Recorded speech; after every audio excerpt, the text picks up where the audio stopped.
Hello and welcome to another Sunday Stroll. Liz has just dropped me off here. She said there's a lovely path down there she cycled down, so I'm going to have a little exploration for the first time.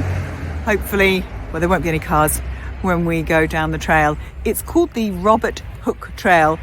Who was Robert Hooke? Turns out he was some sort of insect hunter, microbiologist.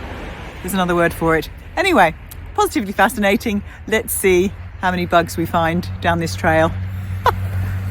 Come with me. Right, well, let's start with this. Must be lots of fun things to show you. I don't have my glasses on, so all I know is that Robert Hooke was a scientist, inventor, geologist, astronomer, engineer, architect, and London city surveyor. He was a child of Freshwater. We are in Freshwater.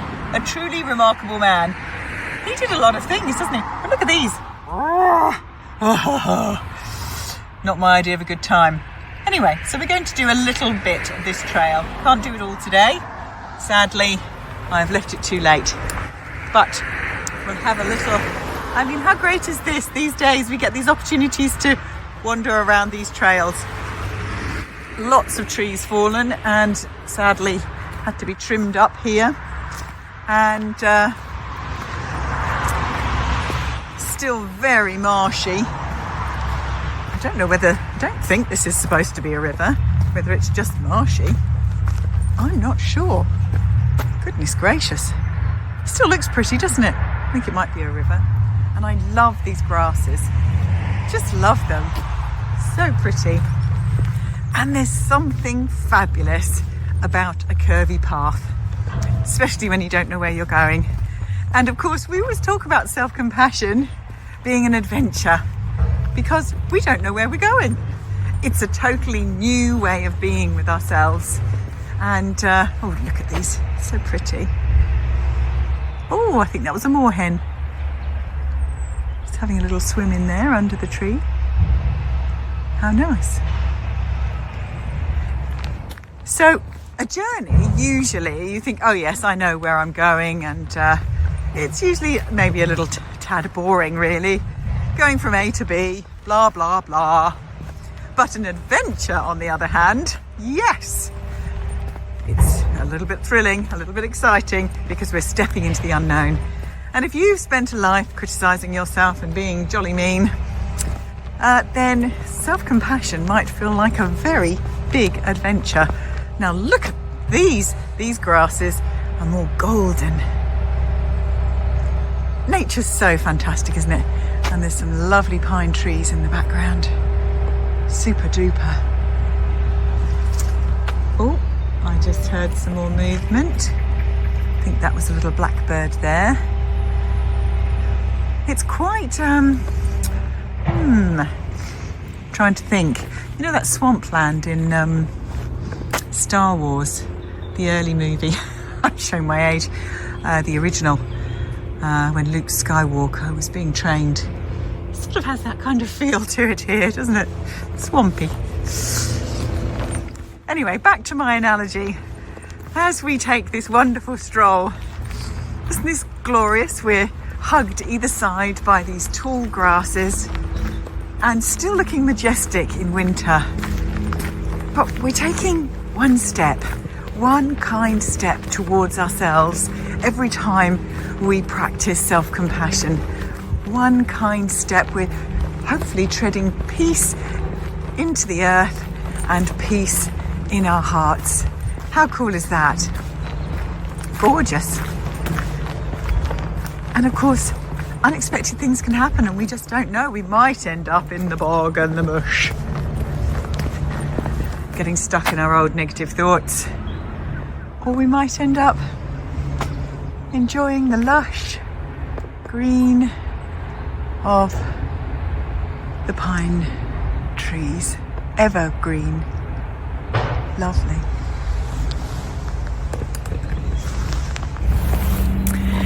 And so I'll continue my stroll, inviting you to get curious. Where am I going next? You know, life has a tendency to throw us some unexpected moments. Halfway through class yesterday, one of our beautiful participants got some really very upsetting news and had to promptly leave the class. And it affected us all. We didn't know quite what had happened, and we obviously cared very. When you get to know people on these courses, it's a very intimate journey. Oh my, what's happening? Exciting. See, unexpected. So we were all impacted, and memories came up, certainly for me. We had to take a moment, and that's the beauty of self-compassion. We can offer ourselves kindness in the moment of suffering, struggle, upset, hurt, fear, and sadness, and grief. And this is what we did. So we're going around the corner. Look at that, it's fantastic. I'll just turn around. Another pathway. Where might it lead? And this is our opportunity to consider, which pathway would we like to travel? A self-critical pathway or a self-compassionate pathway? Now, I'm turning back because I'm teaching Little World, so I have no idea where this path leads. I think it's a big full circle, so when I've got more time, I might stroll along here again with you. But for now, my friends, I really invite you to consider embracing life through the lens of self-compassion. It's not selfish, it's not self-indulgent, it's not weak, it's actually a very resilient choice. And it means that you can respond to yourself and difficult situations in the moment it's happening. I know, that's very different from taking yourself off and then managing the situation. It's in the moment of an unexpected something happening, and you can care for yourself. That's a real skill, especially when our lives are so fast and so hectic and so demanding and often very pressured. So as I take a gentle stroll back, breathe with me, my friends, breathe with me.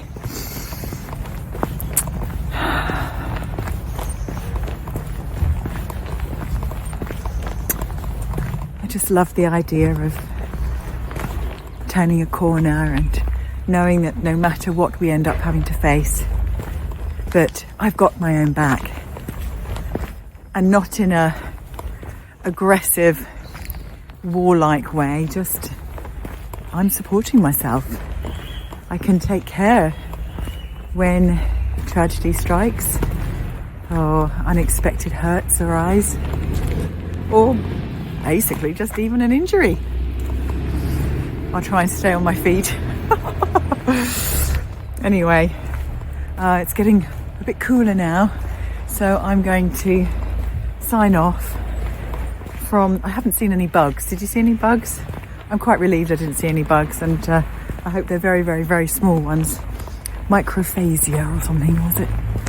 Anyway, thank you to Robert Hooke and all his wonderful discoveries, and I'll happily stroll my way home so I can enjoy some lovely dinner before class. Lots of love, and remember, enjoy the adventure of your life and enjoy adventuring through each pathway with a self-compassionate lens. Pausing for now. Take care. Bye for now. Go gently, my friends.